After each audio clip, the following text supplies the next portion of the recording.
بسم اللہ الرحمن الرحیم۔ السلام علیکم ناظرین سامعین، نیا سبق پڑھیں گے اور حسب معمول ہجے کے ساتھ پڑھیں گے۔ ہجے کے ساتھ سمجھ کر پڑھنا اس لیے ضروری ہے کہ آپ قرآن شریف کو جب بھی پڑھیں گے ہجے کے ساتھ اگر آپ نے سمجھ کر پڑھا ہوگا تو یقین کیجئے کہ جن لوگوں نے پڑھا ہے ان کے لیے قرآن شریف کو پڑھنا بہت آسان ہو جاتا ہے۔ جب وہ اپنے بچوں کو پڑھاتے ہیں جنہوں نے ہجے سے پڑھا ہوگا تو وہ اپنے بچوں کو بھی اچھے طریقے سے پڑھا پاتے ہوں گے جن لوگوں نے ہجے کیا ہوگا، اور اگر جن لوگوں نے ہجے نہیں سیکھی ہوگی اپنے بچپن میں تو ان کے لیے قرآن شریف کو پڑھانا تو دور کی بات ہے، ان کے لیے خود الفاظ مشکل ہو جاتے ہیں، خود سمجھنا مشکل ہو جاتا ہے کہ وہ ان مشکل الفاظ کو کس طرح سے ادا کریں۔ تو ہجے بہت زیادہ ضروری ہیں، اسی وجہ سے ہمارا فوکس ہے کہ آپ لوگوں کو جو قرآن شریف پڑھایا جائے وہ ہجے کے ساتھ سمجھا کر پڑھایا جائے تاکہ آپ کے لیے کوئی بھی مشکل لفظ جو ہے وہ آسان بن جائے اور اس کو آپ یاد کر کر کے اچھے طریقے سے خود ہی قرآن شریف سیکھ جائیں۔ تو سٹارٹ کرتے ہیں اپنا سبق۔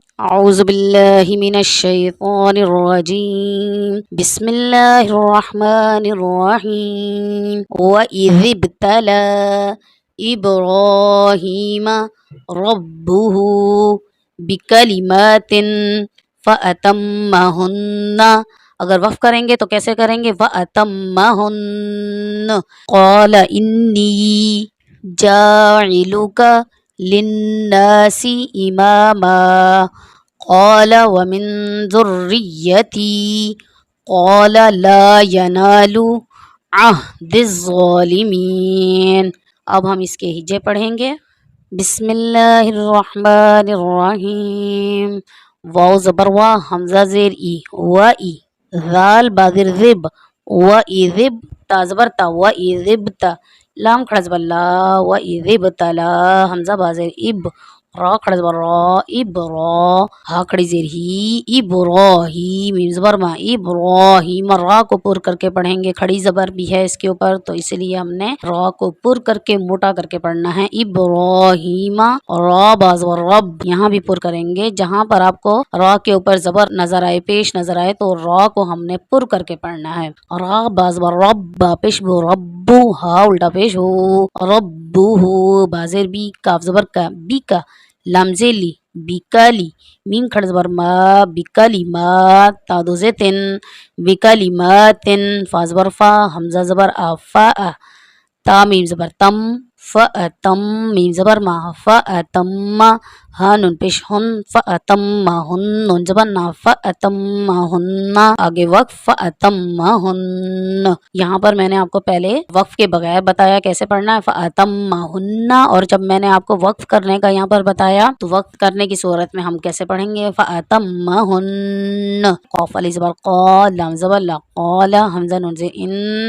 لام کو پر کر کے پڑھیں گے اور یہاں پر قاف کو بھی قال، کیونکہ یہاں پر قاف پر زبر ہے اور قاف کو ویسے بھی ہم پر کر کے پڑھتے ہیں۔ قاف کے اوپر جیسے کہ زبر ہے اور اگر اس کے نیچے زیر ہو تو ہم قاف کو باریکی سے ادا کریں گے، لیکن کیونکہ اس کے اوپر زبر ہے تو قاف جو ہے مفتوح ہے تو اس لیے ہم نے اس کو پر کر کے پڑھنا ہے۔ قال، حمزہ نون سے ان، نون یا زنی، انی، قال انی، جیم علی زبر جا، عین زیر عی، جاعی، لام پیش لو، جاعلو، کاف زبر کا، جاعلو کا،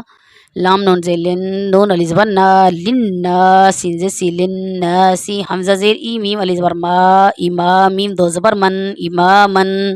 آگے وقف، اماما، قاف علی زبر قا، لام زبر لا، قال، واو زبر وا، میم نون سے من، ومن، ذال را پیش ذر، من ذر یا ذری، من ذری یا زبر یا، من ذریتا یا زرتی، من ذریتی، قال ومن ذریتی، قاف علی زبر قا، لام زبر لا، قال، لام علی زبر لا، یا زبر یا، لا یا، نون علی زبر نا، لا یا نا، لام پیش لو، لا ینالو، عین ہا زبر آہ، دال زوازے دز، دز، زوا کڑ زبر زواد، دز زوا، لام زلی، دز ظالمین یا زرمی، دز ظالمین، نون زبنا، دز ظالمین، آگے آیت، دز ظالمین۔ اب ایک بار پھر اس سبق کو رواں سے پڑھیں گے۔ بسم اللہ الرحمن الرحیم۔ وَإِذِ ابْتَلَى إِبْرَاهِيمَ رَبُّهُ بِكَلِمَاتٍ فَأَتَمَّهُنَّ قال إني جاعلك للناس إماما قال ومن ذريتي قال لا ينال عهد الظالمین۔ امید کرتی ہوں کہ آپ کو آج کا سبق سمجھ میں آ گیا ہوگا۔ اگر ویڈیو اچھی لگے تو لائک کر دیجئے گا۔ تو انشاءاللہ العزیز نئی ویڈیو کے ساتھ آئیں گے، تب تک کے لیے اللہ حافظ۔